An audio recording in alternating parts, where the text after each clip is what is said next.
All right, today we are diving into something that's absolutely critical for anyone who even thinks about touching their home's wiring. We're talking about the rule of the white wire.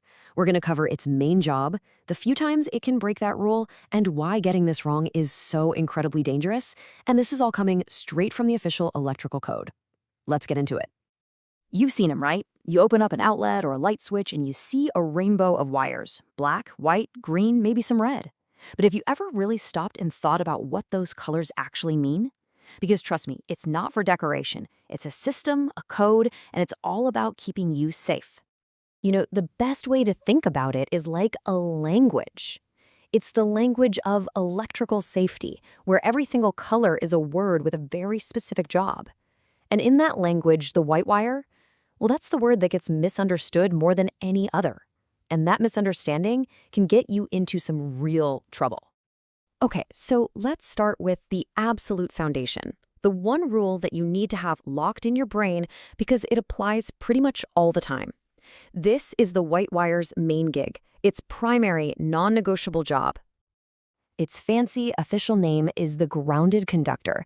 You've probably heard it called the neutral wire. And its job is simple but so important. It completes the circuit.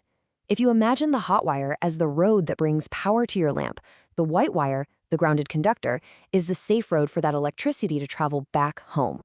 And listen, this is not just a friendly suggestion or a best practice. The electrical code, right there in section 200.7a, is crystal clear.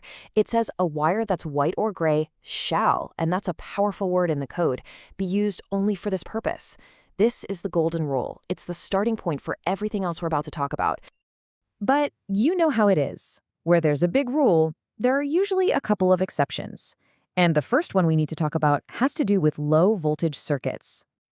Okay, so what's really interesting here is that the code draws this very clear line in the sand right at 50 volts.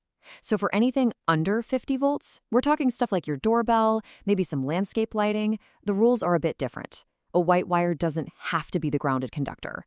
But the second you hit 50 volts or more, which is basically all the regular outlets and lights in your house, bam!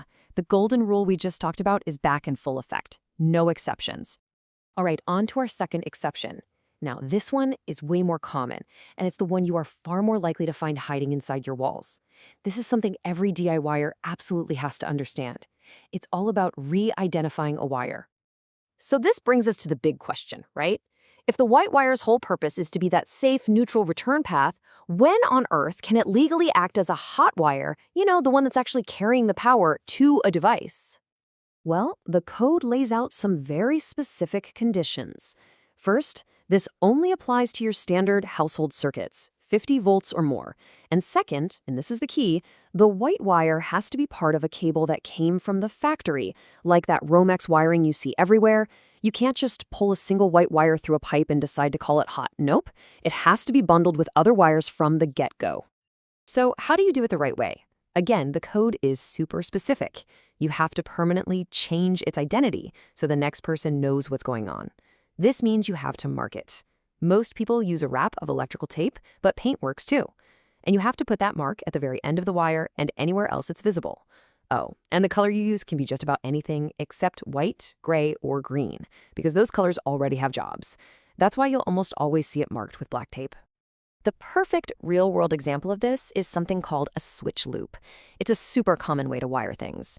It's where the power from the breaker box goes to the light fixture in the ceiling first, and then a simple 2-wire cable runs down the wall to the switch. Since that cable only has a black wire and a white wire, that white one has to be repurposed to carry power down to the switch. But wait, there's one last tiny detail here that is critically important. How you use that re-identified white wire matters immensely. The code is very strict. It has to be the wire that sends power down to the switch. It can never be the wire carrying the switched power back from the switch up to the light. This is a huge safety thing. It makes sure the metal socket where you screw in the light bulb is always neutral, which seriously cuts down the risk of getting a shock when you're changing a bulb. Okay, so we've covered the rules as they stand today. But what happens when you open up a wall in a house that was built 50 or 60 years ago? Well, the rules of the past weren't always the same, and that's something you have to be really careful about. The code book itself actually gives us this heads up.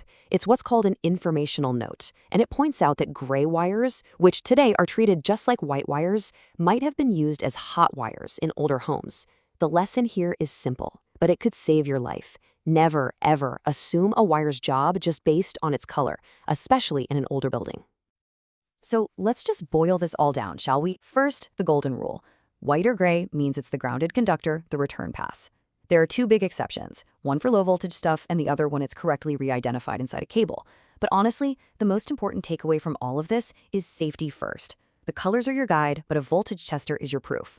Always, always assume a wire is live until you have personally tested it and know for sure that it's not. So we'll end on this thought. The wiring inside your walls, it tells a story. Before you reach in and touch a single wire, ask yourself, can you confidently read that story? Because understanding these rules isn't just about passing an inspection, it's about making sure that story has a safe ending.